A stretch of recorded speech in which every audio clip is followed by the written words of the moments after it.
Tardeo police वसाहत सार्वजनिक गणेशोत्सव मंडळ म्हणजेच आपला वर्धीचा राजा सुवर्ण महोत्सवी वर्ष साजरा करत आहेत। या वर्षाची आम्ही खूप आतुरतेने वाट बघत होतो। तो क्षण आता आलेला आहे आणि त्या निमित्ताने या 50व्या वर्षाच्या निमित्ताने आम्ही 12 ज्योतिर्लिंग मंदिरं एकाच मंडपात आम्ही उभारत आहोत।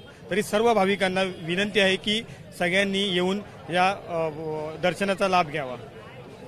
तसेच आपण 11 दिवस अन्नदान सेवाही करतो, म्हणजे 1000 ते 1500 लोकांचं आपण अन्नदान करतो। दिवसाला 1000 ते 1500 लोकांचं आपण अन्नदान करतो। 11 दिवस अन्नदान असतं। त्याचप्रकारे आपण आपले जे पोलीस बांधव आहेत वेळात वेळ काढून इथे येतात, बंदोबस्त असतो, बंदोबस्तासनं वेळ देतात। आपल्या महिला आहेत, घराची कामं करून घरची कामं करून ते आपले कामं करून आपल्या वेळ देतात, सेवा करतात। तसेच आपले पोलीस बांधव रक्षण करून सेवेत तत्परतेने हजर आहेत। पोलीस कर्मचाऱ्यांचा बाप्पा म्हटलं की वेगळं आकर्षण असतं। यंदा तर तुमचं 50वं वर्ष आहे, 50 वर्ष या मंडळाला पूर्ण झालेले आहे। यंदाचं काय वेगळेपण पाहायला मिळेल? यंदाचं वेगळेपण म्हणजे आपल्या वर्धीचा राजाने साची संकल्पना केली होती की 12 ज्योतिर्लिंग आपण उभं राहावं। हे 12 ज्योतिर्लिंग हे सगळ्यांनाच होतं असं नाहीये, महाराष्ट्र दैवत आहे, पण ते सगळ्यांनाच घेता येतं असं नाही। त्याने आपण ते 12 ज्योतिर्लिंग दर्शन आपण घडवून आणलेलं आहे एकाच मंडपामध्ये। तरी सगळ्यांना विनंती आहे की आपण येऊन, या मूर्तीची एक खासियत आहे की म्हणजे अशी मूर्ती महाराष्ट्रात दुसरी बनलेली नाहीये। प्रसिद्ध मूर्तिकार आपले जे आहेत ते कुणाल पाटील आहेत। त्यांनी आपल्याला ही संकल्पना दिलेली की आपण 12 ज्योतिर्लिंग आपण करत आहोत, तर त्यानिमित्ताने आपण एक महादेवाचं आपण एक रूप त्याच्यामध्ये साकारूया। त्या कुणाल पाटील यांनी त्या ह्याच्यामध्ये त्यांचा सर्वस्व घालून ही मूर्तीचा आपण तयार केलेली आहे। मी एबीपी माझाच्या वतीनं सर्व भाविकांना सांगू इच्छितो की आपण महाराष्ट्रभर फिरून 12 ज्योतिर्लिंगचं दर्शन घेताय, त्यामुळं प्रवासाचा त्रास होतो।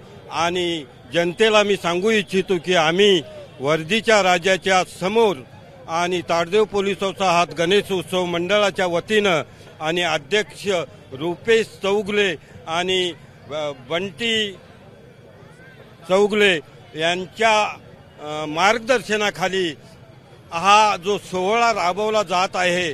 सर्व महाराष्ट्रामध्ये या वर्धीच्या राजाचं प्रसिद्धी मिळत आहे आणि मी जिथं वर्धीचा राजा आहे तिथं जनतेचं संरक्षण होतंय आणि मालमत्तेचंही संरक्षण होतंय। जनतेला मी सांगू इच्छितो, जिथं राजा आहे तिथं प्रजा आहे। प्रजेनं या 10 दिवसामध्ये वेळात वेळ काढून आमच्या वर्धीच्या राजाचं दर्शन घ्यावं ही मंडळाच्या वतीनं मी विनंती करतो। आणि या ठिकाणी जो भक्त येतो त्या भक्तासाठी आम्ही महाप्रसादाचं नियोजन केलेलं आहे आणि त्या महाप्रसादाचं सर्व महाराष्ट्रातील जनतेनं, उपनगर असो मुंबई असो, या सर्व जनतेनं भक्तांनी त्या प्रसादाचा लाभ घेऊन आमच्या वर्धीच्या राजाचं दर्शन घ्यावं ही एबीपी माझाच्या वतीनं मी कळकळीची आपणास विनंती करत आहोत।